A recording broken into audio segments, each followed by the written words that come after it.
On behalf of Kodak men and women everywhere, welcome to the George Eastman House. Here you will get a sense of how photography and pictures have changed our way of life for more than a century, and how a remarkable man named George Eastman set it all in motion by making pictures easy and affordable. Pictures in magazines, movies in theaters, medical images for doctors, snapshots in frames, or on the internet. In large part, many things we take for granted today were made possible due to Eastman's creativity and passion for photography. In an era where photography required heavy equipment and special training, Eastman sought, as he said, to make the camera as convenient as the pencil. To do so, he innovated with the technology of his day, and great foresight about the need for globalization, mass production, and quality. Today, we at Kodak are continuing Eastman's spirit of innovation by using the digital technology of our day to further unleash the power of images. Like Eastman, we are transforming photography as we know it, creating a world where people can instantly make, organize, access, and share pictures anytime and anywhere, and staying true to the press the button, we do the rest simplicity that Eastman would have expected. We are proud to join the George Eastman House in preserving Eastman's legacy, and I hope your visit will give you a new appreciation for the many ways he and his company have touched all of us. I also hope it will spark your imagination about the way images will enhance our lives in the years to come. Enjoy your day.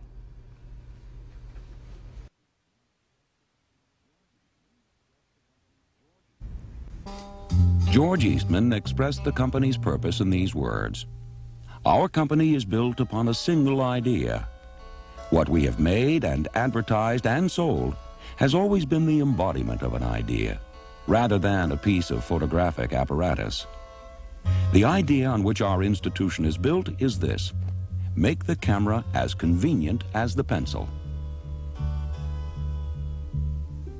Eastman, seen here at age 3, was born in Waterville, New York in 1854. His father, George Washington Eastman, moved the family to Rochester, New York, where he had founded a small business school. Eastman's father died shortly after this move.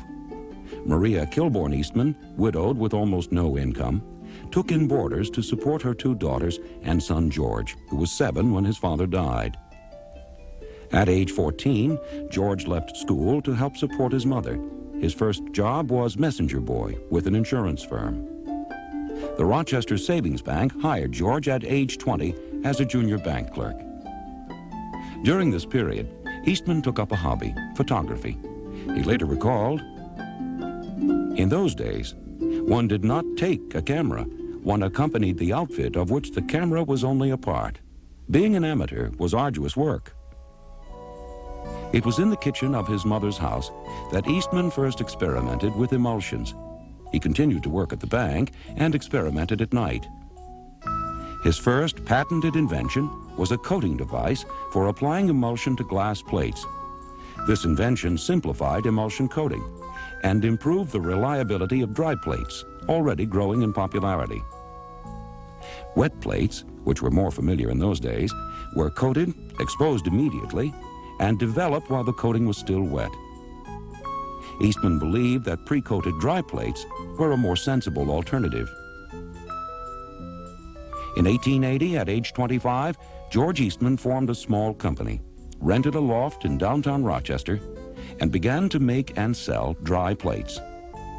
Early in his business life, Eastman gained a reputation for standing behind his products, sometimes at great expense to his young company.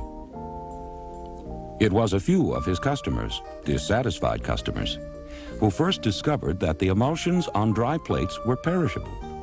Eastman, who had been unaware of the problem, replaced every defective plate. "Making good on those plates," said Eastman, "took our last dollar.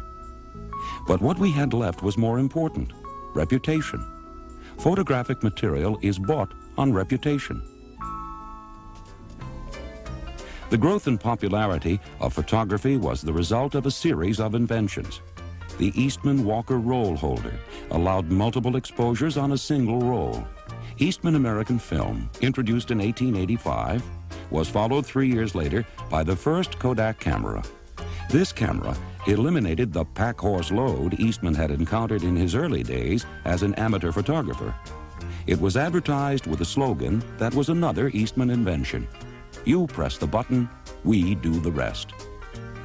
Doing the rest meant unloading and developing the film. After 100 pictures were exposed by the owner, the camera and film were returned to Rochester. There, the film was developed and printed, and returned to the photographer along with a reloaded camera.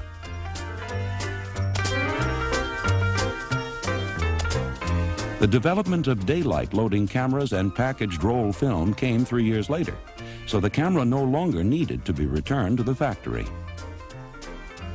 The Brownie camera made photography affordable to almost everyone. It sold for $1.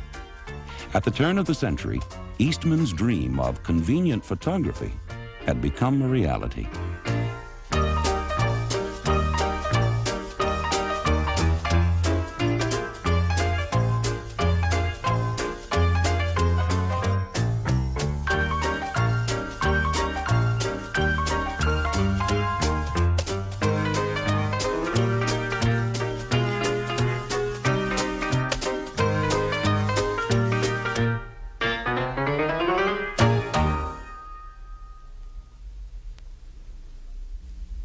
The end of the 19th century had been a period of prolific innovation.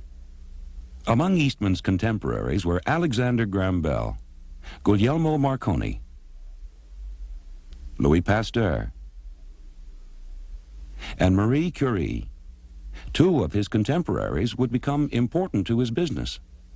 One of them was Thomas Edison, seen here in 1928, celebrating with George Eastman the introduction of an early version 16mm Kodacolor film.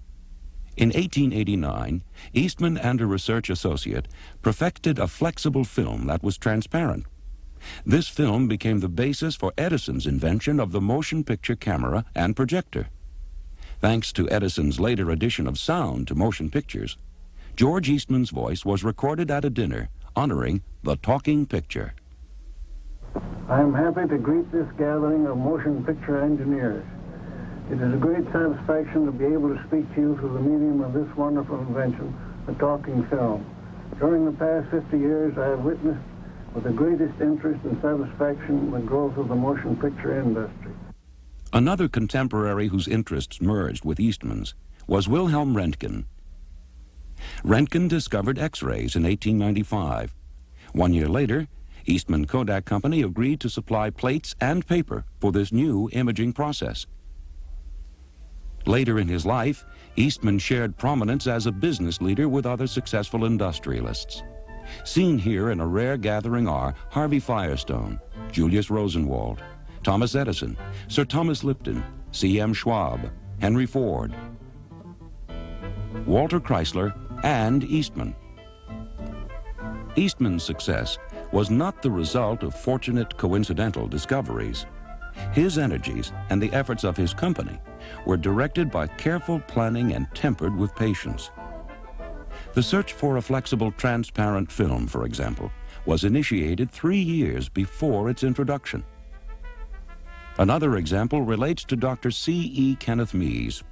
In 1912, Eastman hired this eminent British scientist to form one of America's first industrial research laboratories.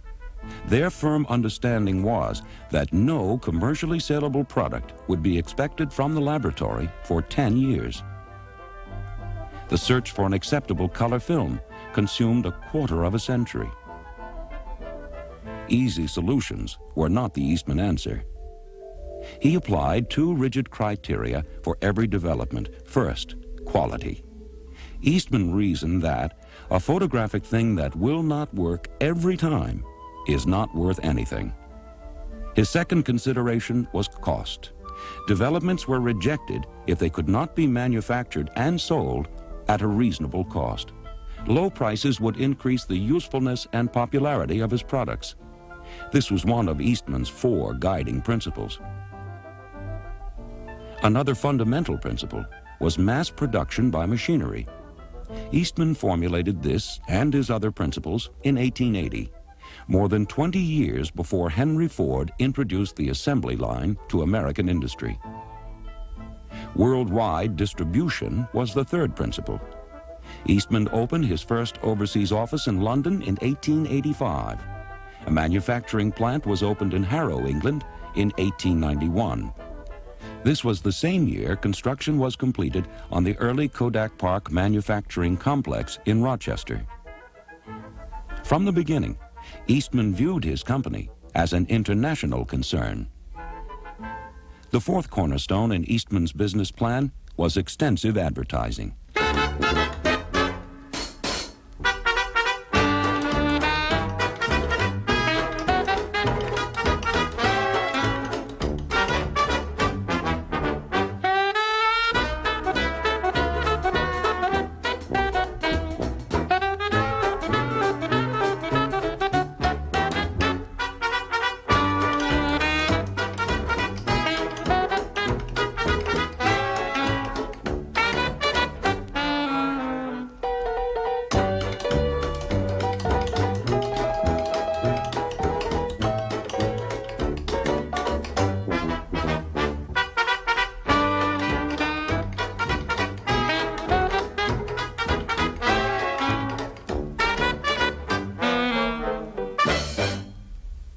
Eastman had personally created the name Kodak, which may explain his interest in photographing a certain village he encountered on safari in Africa.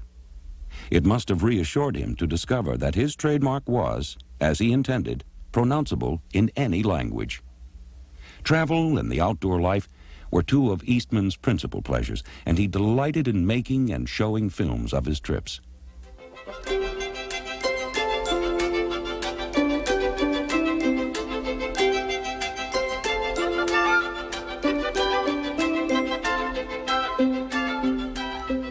His travels included 2 African safaris. The famous husband and wife team of Martin and Osa Johnson were 2 of his fellow hunters and filmmakers. This scene was shot by Eastman himself, standing dangerously close to a rhinoceros. Fortunately, the rhinoceros was shot by his companions. When he screened the rhino charge at home in Rochester, his audience was shocked. He could have been killed. His response was, "You have to trust your organization." Eastman did trust his organization. He valued his employees highly, for sensible reasons. In his words, "We are running a very complicated and difficult business. I do not know any that depends more upon the good feeling and faithfulness of its employees." The evidence of Eastman's concern for his employees includes an 1899 bonus totaling $180,000. With each employee's check came a note including these words, "This is a personal matter with Mr. Eastman, and he requests that you will not consider it as a gift, but as extra pay for extra good work."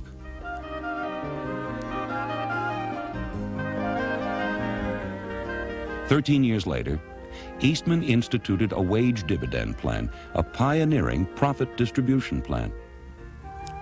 In a newspaper interview, Eastman offered this explanation for his profit sharing. "You can talk about cooperation, good feelings, and friendliness from morn till midnight. But the one thing the worker appreciates is the same thing that the man at the helm appreciates: dollars and cents." Eastman encouraged other developments in employee relations. One of the first industrial safety committees in 1911, and later, one of the first company-wide retirement, insurance, and disability plans. In 1930, Eastman gave a gift to the children of America. In celebration of the company's 50th anniversary, Eastman Kodak Company presented a free camera to any child who turned 12 years old during 1930. More than 500,000 cameras were distributed to children throughout the United States and Canada. His friends suggest that Eastman loved children. One of Eastman's favorite stories concerned his chauffeur's young daughter. The chauffeur's family lived on the grounds of Eastman's 37-room mansion in Rochester. One day, a friend asked the girl if she knew Mr. Eastman. "Oh, yes," she replied. "I know him very well. He lives in my backyard." Much of Eastman's philanthropy was directed to the health and education of children. He donated dental clinics in Rochester, Paris, Rome, Brussels, Stockholm, and London. The Prince of Wales was among the dignitaries who dedicated the London Dental Clinic. Eastman preferred that his donations be anonymous when possible. The Massachusetts Institute of Technology built a new campus with $20 million from an anonymous Mr. Smith. Eastman was impressed with the caliber of Kodak employees who had graduated from MIT, and he encouraged the expansion of their programs with his generous gift. At the same time, Booker T. Washington's achievements at Tuskegee Institute impressed George Eastman, and Mr. Eastman began what became a wide-ranging program to support minority education. That program continues with added strength at Kodak today, because we believe, as Mr. Eastman did, a successful future begins with quality education.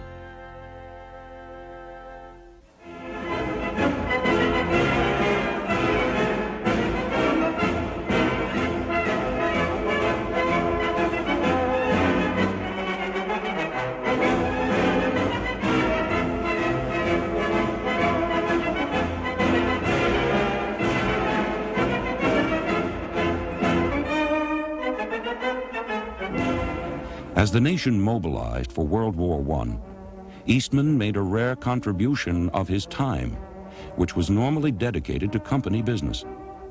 During this national emergency, Eastman served as chairman of Rochester's Red Cross campaign.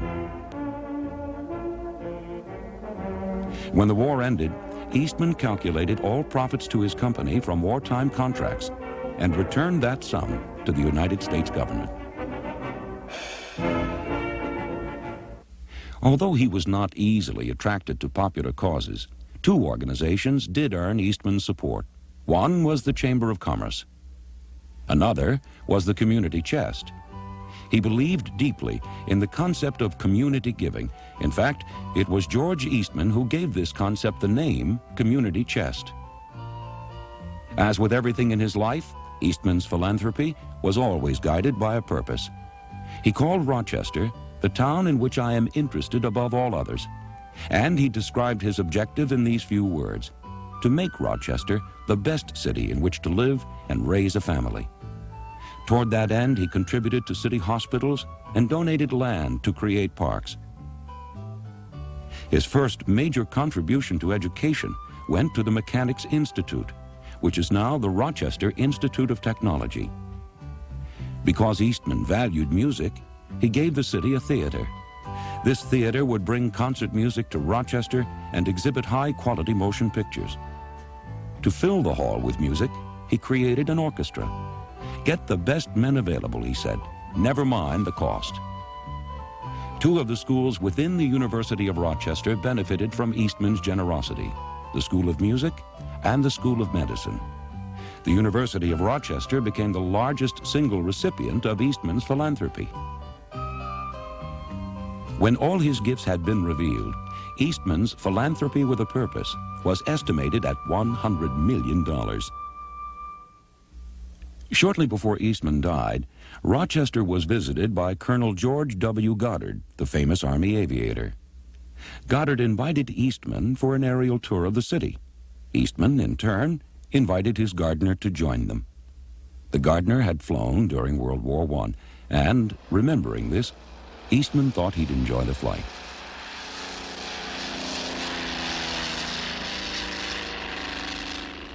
What Eastman saw was a view he had helped to create.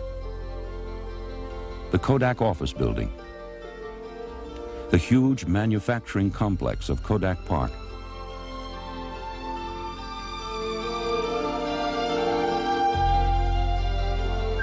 and the university he had helped to build, the University of Rochester.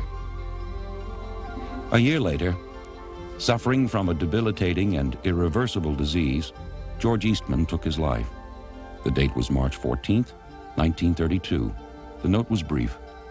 To my friends, my work is done. Why wait?